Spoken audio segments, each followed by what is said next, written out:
నమస్కారం సుఖీభవకు స్వాగతం. ఈ రోజు సుఖీభవలో ఛాతీలో నొప్పి గుండెపోటేనా? అన్నం తినాలనిపించడం లేదా? ఒకే కిడ్నీతో జీవనం సాఫీగా సాగుతుందా? హెచ్పివి టీకా ప్రాణాంతకమా?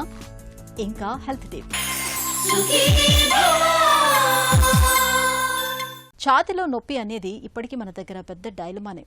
అది గుండెపోటేమోనని కొందరు కంగారు పడిపోతే మరికొందరేమో అది ఒట్టి గ్యాస్ నొప్పేలే అని పెద్దగా పట్టించుకోరు. నిజానికి తరచూ వచ్చిపోయే ఛాతీ నొప్పిని అది కొద్ది మోతాదులో అయినా సరే నిర్లక్ష్యం చేయకుండా వెంటనే ఈసీజీ వంటి పరీక్షల్ని చేయించుకోవటం మేలని చెబుతారు డాక్టర్లు. ఛాతీలో నొప్పిని తెచ్చిపెడుతూ భయాందోళనకి గురిచేసే యాంజీనా గురించిన పూర్తి వివరాలని ఇప్పుడు తెలుసుకుందాం.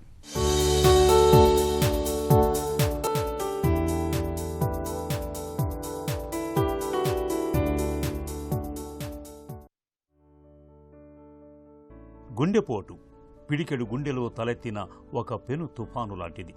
నిరంతరాయంగా నిర్విరామంగా పనిచేసే సజీవ యంత్రానికి గుండెపోటు రూపంలో సుడిగుండం ఎదురైన ఆపత్కాలంలో ఛాతీపై పెద్ద గుదిబండ ఏదో పెట్టినట్టుగా, ఛాతీ మీద ఎవరో ఎక్కి తొక్కుతున్నట్లుగా తీవ్రమైన నొప్పి లాంటి అసౌకర్యమేదో చాలా తీవ్రంగా ఉంటుంది.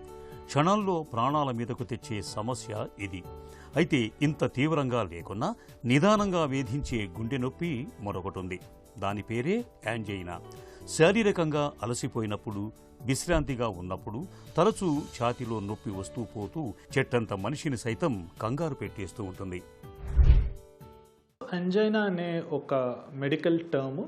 దీన్ని మనము గుండె కారణంగా వచ్చే నొప్పికి ప్రయోగం చేసే ఒక టర్మ్. యాంజైనా గుండె నుంచి నొప్పి వస్తుందంటే దాన్ని మనం ఎట్లా ఐడెంటిఫై చేయవచ్చు. సో యాంజైనా అనే అలాంటి నొప్పికి కొన్ని ముఖ్యమైన లక్షణాలు ఉంటున్నాయి. సో మొదట ఏమంటే ఆ నొప్పి ఎక్కడ ఉంది. సో యాంజైనా అనే నొప్పి మనకు ఛాతీ మధ్యలో ఉంటుంది మామూలుగా. సో అందరు కొంచెం అనుకుంటారు గుండె అనేది ఛాతీకి ఎడం పక్కం ఉందని. అది ఎగ్జాక్ట్గా కరెక్ట్ కాదు. గుండె అనేది మామూలుగా ఛాతీ మధ్యలోనే ఉంటుంది. స్లైట్గా కొంచెం ఎడం పక్కం ఉంటుంది కానీ మ్యాక్సిమం మధ్యలోనే ఉంటుంది. సో గుండె వల్ల వచ్చే నొప్పి గుండె మధ్యలో వస్తుంది. అది ప్లస్ అక్కడి నుంచి కొన్ని వేరే భాగాలకి వెళ్ళొచ్చు. ముఖ్యమైన ఎడం భుజంకి మరి దవడకి, ఈ రెండు పార్ట్స్కి అది అక్కడి నుంచి వెళ్తుందంటే మనకు ఇది గుండె నొప్పి ఉన్న అవకాశాలు ఎక్కువ ఉంటాయి. గుండెతో వచ్చే నొప్పిలో మనం మామూలుగా ఏం చూస్తామంటే ఎక్కువ చెమటలు పడటం, లేకపోతే భయంలాగా ఒక ఫీలింగ్, ప్లస్ మనకు దాంతోపాటు ఆయాసం రావటం, కళ్ళు తిరగటం, ఇలాంటి అన్యూజువల్ సిమ్టమ్స్ దాంతోపాటు వచ్చిందంటే ఎస్పెషలీ మనం జాగ్రత్తగా ఉండాలి. ఇలాంటి లక్షణాలు గుండె నొప్పిగా ఉండే అవకాశము ఎక్కువ.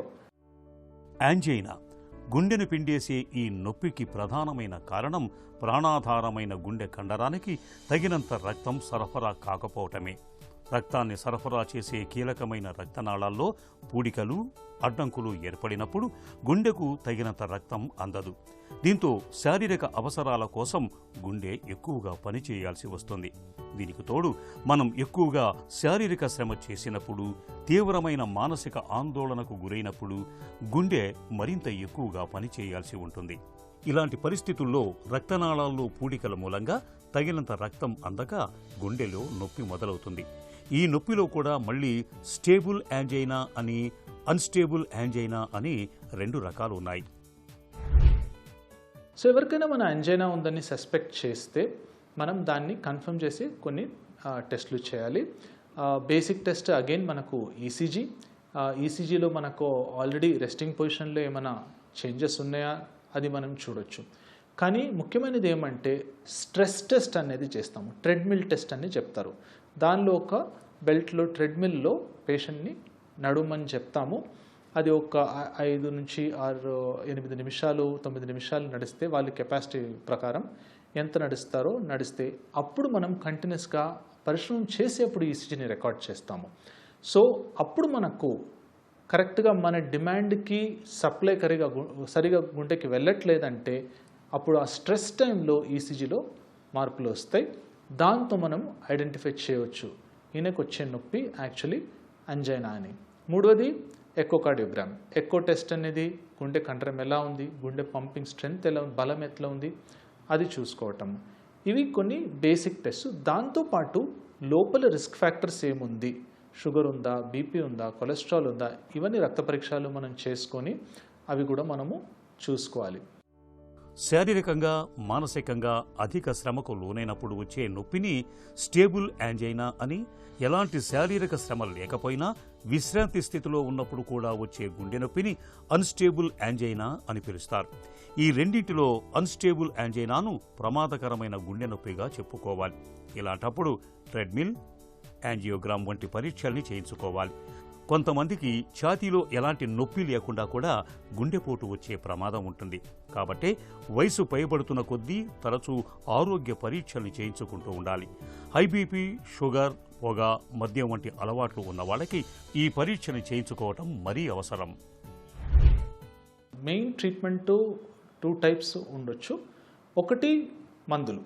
సో దానిలో ఏ టైప్ మందులు ఉంటాయి? ఒకటి లోపల ఉండే ఆ ప్రాసెస్ని, ప్రక్రియని, రోగాన్ని మనము స్టాప్ చేయడానికి మనము ఇచ్చే మందులు. దానిలో ముఖ్యమైనది ఏంటి? ఆస్పిరిన్ టైప్ మెడిసిన్స్, దాన్ని యాంటీ ప్లేట్లెట్స్ అంటాము. అంటే గుండెలో రక్త పల్సట్ అయ్యే మందులు. సో దట్ మనకు రక్త ప్రవాహం బాగుంటుంది. గుండెలో క్లాటింగ్ అయిపోయి అకస్మాత్తుగా గుండెలో బ్లాక్స్ రావడం మనం ప్రివెంట్ చేయవచ్చు దీనిలో. సో దీనిలో మనకు ఆస్పిరిన్, క్లోపిడోగ్రెల్ ఇలాంటి టైపు మెడిసిన్స్ ఉంటాయి. రెండోది ముఖ్యమైనది స్టాటిన్స్ అంటారు. దీనిలో డిఫరెంట్ పేరు నేమ్స్ ఉంటాయి. అట్రోవాస్టాటిన్, రోజ్వాస్టాటిన్ ఇలాంటి డిఫరెంట్ మెడిసిన్స్ ఉంటాయి. ఈ మెడిసిన్స్లో మనకు కొలెస్ట్రాల్ తగ్గించే పని చేస్తుంది. ప్లస్ గుండె లోపల ఫామ్ అయ్యే ఇలాంటి బ్లాక్స్ని అన్స్టేబుల్గా అవ్వకుండా ఒక స్టెబిలైజ్ చేస్తుంది. సో ఇలాంటి ముఖ్యమైన పని స్టాటిన్స్ అనే గ్రూప్ ఆఫ్ మెడిసిన్స్ చేస్తుంది. దాంతోపాటు అంజైనా సిమ్టమ్స్ని, ఆ నొప్పిని తగ్గించడానికి నైట్రేట్స్ అనే మెడిసిన్స్ ఇస్తాము. ఈ నైట్రేట్స్ మనం రెగ్యులర్గా ట్యాబ్లెట్స్గా తీసుకోవచ్చు. ఒక్కొక్కసారి అవసరం ఉంటే కొంచెం ఎమర్జెన్సీ సిచ్యువేషన్లో ఎప్పుడు ఎక్కువ నొప్పి ఉందో నాలుగు కింద పెట్టుకొని కూడా మనము ఇమ్మీడియట్ రిలీఫ్కి దాన్ని ప్రయోగించవచ్చు. ఒక లెవెల్ పైన ఎక్కువ సివియర్గా బ్లాక్స్ ఉన్నాయి, ఎస్పెషలీ ముఖ్య రక్తనాళాల్లో బ్లాక్స్ ఉన్నాయంటే అప్పుడు మనకు ఆ రక్తనాళాలని ఓపెన్ చేసి, బలూన్తో ఓపెన్ చేసి స్టెంట్ అని ట్యూబ్స్ పెట్టే ట్రీట్మెంట్స్, దాన్ని యాంజియోప్లాస్టీ అంటారు. ఇది అవసరం పడుతుంది. ఛాతీలో నొప్పి లాంటి సమస్య ఏమీ లేదు కాబట్టి మాకు గుండెపోటు వచ్చే ప్రమాదం ఏమీ లేదని అనుకుంటారు మనలో చాలామంది. నిజానికి యాంజైనా అంటే ఛాతీలో నొప్పి లేకుండానే గుండెపోటు వచ్చే ప్రమాదం ఎప్పుడూ ఉంటుంది. అలాగే ఛాతీలో నొప్పిగా ఉంటున్నప్పుడు అది గ్యాస్ ట్రబుల్ మూలంగా వస్తున్న నొప్పిలే అని నిర్లక్ష్యం చేయకూడదు. ఛాతీలో నొప్పికి కారణం ఏదైనా కావచ్చు. ఒకసారి డాక్టర్ దగ్గరికి వెళ్లి ట్రెడ్మిల్, సిటీ యాంజియోగ్రామ్ వంటి పరీక్షల్ని చేయించుకోవటం మేలు. గుండెకు సమస్యలు పెరుగుతున్నాయి అని తెలిసినప్పుడు ఆహారం, వ్యాయామం విషయంలో తగిన జాగ్రత్తలు తీసుకోవటం, కొలెస్ట్రాల్ను అదుపులో ఉంచే స్టాటిన్ మందులు వాడుకోవటం ద్వారా గుండె ఆరోగ్యాన్ని కాపాడుకోవచ్చు. గుండెపోటు ముప్పును చాలా వరకు నివారించుకోవచ్చు. మనలో కొంతమందికి బాగా ఆకలిస్తున్నా తినాలనిపించదు. బలవంతంగా తింటే వాంతి అయిపోతూ ఉంటుంది. ఎప్పుడూ వికారంగా వాంతి అవుతున్నట్లుగా ఉంటుంది. పొట్టంతా ఉబ్బరంగా, నొప్పిగా, ఒకటే వేదనగా ఉంటుంది. ఈ రకమైన పరిస్థితిని డాక్టర్లు గ్యాస్ట్రోఎంటరైటిస్గా పిలుస్తారు. దీన్నే వాడుకలో మనం అన్నకోశంలో పూత అని కూడా పిలుస్తాం. గ్యాస్ట్రోఎంటరైటిస్ బాధల నుంచి ఉపశమనం కోసం ఏం చేయాలో, ఎలాంటి జాగ్రత్తలు తీసుకోవాలో ఇప్పుడు తెలుసుకుందాం. గ్యాస్ట్రోఎంటరైటిస్తో బాధపడుతున్నప్పుడు పొట్టలో మంట, పొట్టంతా ఉబ్బరించినట్లుగా ఉండటం, ఆకలి లేకపోవటం, ఎప్పుడూ వాంతి వస్తున్నట్లుగా వికారంగా ఉండటం వంటి ఇబ్బందులు కనిపిస్తూ ఉంటాయి. ఈ బాధల నుంచి ఉపశమనం కోసం చాలినంత విశ్రాంతి తీసుకోవాలి. బాధలు మరీ తీవ్రంగా ఉన్నప్పుడు కొద్ది గంటల పాటు ఏమీ తినకుండా ఉండాలి. ఒంట్లో ద్రవ నష్టాన్ని నివారించుకునేందుకు పళ్ల రసాలు, మజ్జిగల వంటి ద్రవాహారాల్ని ఎక్కువగా తీసుకుంటూ ఉండాలి. వాంతులు, వికారం తగ్గాయనిపించినప్పుడు తేలికగా జీర్ణమయ్యే అరటిపండు, ఇడ్లీ, బ్రెడ్ వంటి ఘనాహారాల్ని తీసుకోవటాన్ని మొదలుపెట్టాలి. కాఫీ, టీ, కోలా పానీయాలకు ఎంత దూరంగా ఉంటే అంత మంచిది. 2 రోజులకు మించి వాంతులు, విరేచనాలు అవుతున్నప్పుడు, జ్వరం 101 డిగ్రీలకు మించి వస్తున్నప్పుడు ఆలస్యం చేయకుండా వెంటనే డాక్టర్ని సంప్రదించాలి. ఇద్దరు చేయాల్సిన పనిని ఒక వ్యక్తే చేయాల్సి వస్తే కాస్త కష్టంగానే ఉంటుంది. మన శరీరంలోనూ ఒక్కోసారి ఇలాంటి పరిస్థితి ఎదురవుతూ ఉంటుంది. 2 కిడ్నీలు చేయాల్సిన పనిని ఒకే కిడ్నీ చేయాల్సి వస్తూ ఉంటుంది. కిడ్నీ దాతల్లో ఈ రకమైన పరిస్థితి మనకు కనిపిస్తూ ఉంటుంది. అయితే కొంతమందిలో పుట్టుకతోటి ఒకటే కిడ్నీ ఉంటుంది, రెండో కిడ్నీ ఏర్పడి ఉండదు. ఈ రకమైన పరిస్థితిని డాక్టర్లు సాలిటరీ కిడ్నీ అని పిలుస్తారు. ఇలాంటప్పుడు భవిష్యత్ ఆరోగ్యం గురించిన ఆందోళనలు చాలానే కనిపిస్తూ ఉంటాయి. ఒకే కిడ్నీతో జీవితాంతం నెగ్గుకు రాగలరా అని సందేహిస్తూ ఉంటారు. ఒకటే కిడ్నీ ఉన్నప్పుడు ఎదురయ్యే కష్ట నష్టాల గురించి ఇప్పుడు తెలుసుకుందాం.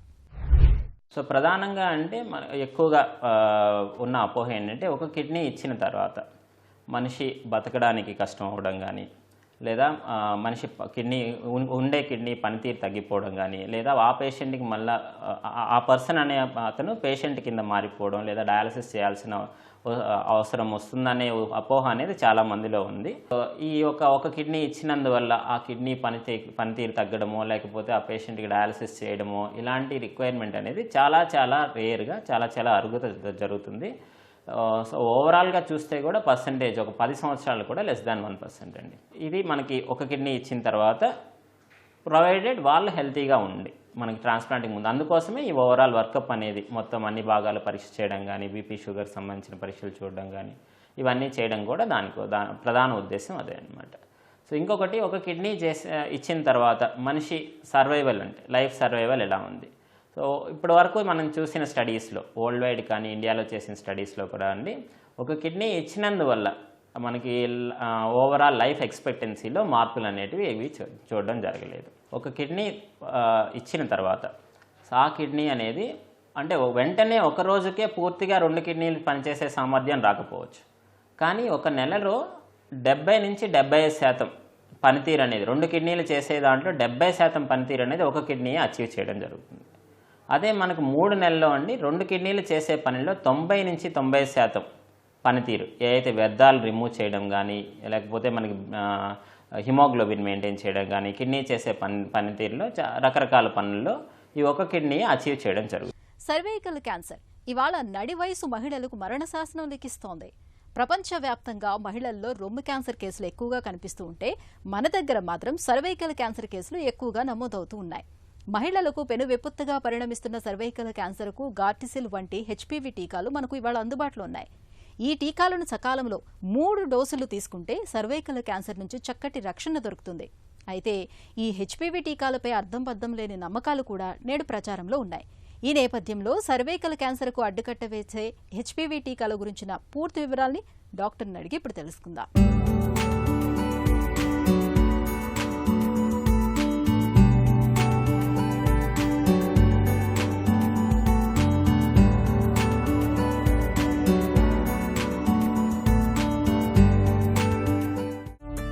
హెచ్పివి టీకాను వేయించుకోవాల్సిన ఆవశ్యకత ఏంటి?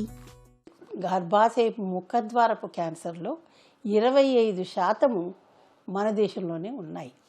దీనికి ముఖ్యమైన కారణం ఏంటంటే హెచ్పివి వైరస్ అన్నది. అందులో ముఖ్యంగాను 6, 11, 16, 18 ఈ 4 రకాలు చాలా ముఖ్యము. ఎన్నో రకాలనే 100 రకాల దాకా హెచ్పివిలు ఉన్నాయి. ఈ హెచ్పివి వైరస్ అన్నది మొట్టమొదటి సంభోగం తర్వాత మగవాళ్ళ నుంచి ఆడవాళ్ళకి వస్తాయి. ఇది మామూలుగాను వాళ్ళకి 35 ఏళ్ళు వచ్చేసరికి అవి తగ్గిపోతాయి. కానీ క్యాన్సర్ కారక హెచ్పివిలు తగ్గకపోవచ్చు. కానీ ఇంకొక ముఖ్యమైన విషయం ఏంటంటే హెచ్పివి వైరస్ ఒక్కదానితోనే వాళ్ళకి క్యాన్సర్ రాదు. దానికి దోహదపడేవి కొన్ని ఉన్నాయి. ముఖ్యంగాను పొగాకు వాడకం. అలాగే మగవాళ్ళు పొగాకు వాడుతుంటే, అంటే భర్త పొగాకు స్మోకింగ్ చేస్తుండొచ్చు, పొగాకు తీసుకోవచ్చు, ఏదైనా కానీ అలాంటివి వాడుతుంటే ఈ నికోటిన్ అన్నది కూడా ఒక కోఫ్యాక్టర్. అలాగే ఇంకొక కొన్ని వైరల్ ఇన్ఫెక్షన్స్, హెచ్ఎస్వి అని ఉంటుంది, హ్యూమన్ సింప్లెక్స్ వైరస్ అని, అది కూడా ఉంటే ఇన్ఫెక్షన్ కొంత ఎక్కువ వచ్చే అవకాశాలు ఉంటాయి. ఇవన్నీ కాకుండాను హెచ్ఐవి ఉన్న వాళ్ళకి కూడా ఇది తొందరగా రావచ్చు, ఎందుకంటే వాళ్ళకి రోగనిరోధక శక్తి తగ్గిపోతుంది. కాబట్టి మామూలుగా 35 ఏళ్ళు వచ్చేసరికి ఇవి వెళ్ళిపోతాయి, కానీ కొంతమందికి అలాగే ఉండిపోయి క్యాన్సర్ కారకం అవుతాయి అన్నమాట. ఇప్పుడు చాలా మంచి శుభవార్త ఏంటంటే మనకి ఈ హెచ్పివి వైరస్కి మనకు వ్యాక్సిన్ ఉంది, ఒక టీకా ఉంది. ఈ టీకా గనక ఇవ్వగలిగితే గనక మనము 80 నుంచి 90% వరకు ఇది రాకుండా కాపాడవచ్చు. హెచ్పివి టీకా ప్రాణాంతకమనే వాదన నిజమేనా? ఇది వరకు మనకి 4 హెచ్పివి రకాలకి వ్యాక్సిన్ ఉండేది. 6, 11, 16, 18. ఇందులో ముఖ్యమైనది 16, 18. ఈ 6, 11 అన్నవి ఉలిపిరికాయలు రాకుండా కాపాడతాయి. అందుకని ఆడవాళ్ళకి మొదలుపెట్టారు. ఇది చాలా దేశాలలో ఫ్రీగా ఇస్తారు. ఇది మ్యాండేటరీ అంటారు. మ్యాండేటరీ అంటే తప్పకుండా ఇప్పుడు మనం అన్ని టీకాలు ఇస్తున్నాం కదా, పుట్టగానే ఇస్తాము టీకాలు, బీసీజీ ఇస్తాము, తర్వాత హెపటైటిస్ బికి ఇస్తాము, అట్లాగే డిపిటీ ఇస్తాము, మళ్ళీ వాళ్ళకి ఎన్ని సంవత్సరాల తర్వాత ఇవ్వాలి, అలాంటి వాటిలో దీన్ని కూడా కలిపారు. ముఖ్యంగా ఆడవాళ్ళకి ఇవ్వాలని. మనకి ప్రాబ్లం ఎక్కడొచ్చిందంటే ఒకసారి ట్రయల్ అయింది మన దగ్గర, గుజరాత్లోను ఖమ్మంలోను ట్రైబల్ ఏరియాస్లో చేశారు. అక్కడ కొంతమంది చనిపోయారు. దీని మూలాంచి చనిపోయారు అని ఒక పెద్ద వదంతి మొదలుపెట్టారు. దాని మూలాంచి కొన్ని రోజులు ఇది వెనకపడిపోయింది. తర్వాత ఆ చావులంతా విశ్లేషిస్తే వాళ్ళు చచ్చిపోయింది దీని గురించి కాదు. కొంతమంది ఆత్మహత్యలు చేసుకున్నారు, కొంతమందికి పాము కాట్లు అయినాయి, కొంతమంది ఇంకేదో జబ్బులు వచ్చి చచ్చిపోయారు. దాని తర్వాత ఇది తెలిసింది. ఇంకోటి ముఖ్యంగా ఇప్పుడు ఏంటంటే ఆస్ట్రేలియా లాంటి దేశాలలో మగవాళ్ళకు కూడా ఇస్తున్నారు. ఇది ఈ మగవాళ్ళకు కూడా ఈ టీకాల వల్ల ఏమవుతుంది, వాళ్ళు పెళ్ళయిన తర్వాత భార్యకు వచ్చే అవకాశాలు తగ్గిపోతాయి కదా. కాబట్టి భార్యకి భర్తకి ఇద్దరికి వేయాలి, అంటే అబ్బాయిలకి వేయాలి అమ్మాయిలకి వేయాలి ఈ టీకా. 9 ఏళ్ల నుంచి 15 ఏళ్ల లోపు ఈ టీకా వేయగలిగితే 2 డోసులు సరిపోతాయి. అంటే ఫస్ట్ డోసు ఇవాళ వేస్తే ఇవాళ నుంచి 6 నెలల తర్వాత. హెచ్పివి టీకాను ఎప్పుడు ఏ మోతాదుల్లో వేయించుకోవాలి? ఇప్పుడు మనకి సీరం ఇన్స్టిట్యూట్ ఆఫ్ ఇండియా అని మన దేశంలో కూడా ఇది ఉత్పత్తి అవుతుంది. ఇన్ని రోజులు అంటే మనకి గ్లాక్సో కంపెనీ వాళ్ళు ఇచ్చేవాళ్ళు, ఎంఎస్డి కంపెనీ వాళ్ళని ఇచ్చేవాళ్ళు. ఎంఎస్డి కంపెనీ వాళ్ళు ఇప్పుడు ఇంకొన్ని కూడా ఇచ్చారు, నానో వైరస్ అని, నానో టీకా అని. అంటే ఇది 9 రకాల క్యాన్సర్ కారక హెచ్పివి వైరస్కి టీకా అన్నమాట. కానీ అది ఖరీదు చాలా ఎక్కువ.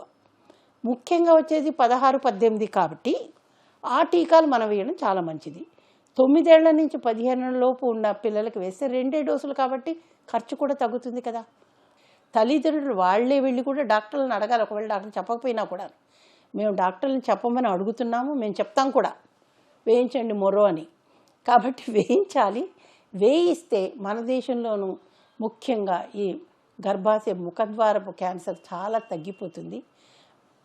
మనం పాశ్చాత్య దేశాల్లో చూస్తే కనుక ఈ క్యాన్సర్ మరణాలు అసలు రావడం కూడా చాలా వరకు 90% వరకు తగ్గిపోయాయి. ఎందుకంటే వాళ్ళు టీకాలు వేస్తున్నారు కాబట్టి. టీకాలు వేయడమే కాకుండాను వాళ్ళు ఈ సైటాలజీ పరీక్షలు చేస్తున్నారు. మన దేశంలో ఈ సైటాలజీ పరీక్ష చేయడం కొంచెం కష్టంతో కూడుకున్నది. ఎందుకంటే మన దేశంలో 50% జనాభా ఆడవాళ్ళే. 50% జనాభాకి ఆడవాళ్ళంటే 1.4 బిలియన్ల జనాభాలో ఇంతమందికి సైటాలజీ పరీక్షలు చేయాలంటే సాధ్యమా? అది సాధ్యం కానప్పుడు మన టీకాల ద్వారా దాన్ని నివారించవచ్చు అన్నప్పుడు మరి మన టీకాలు ఎందుకు వాడదు చెప్పండి?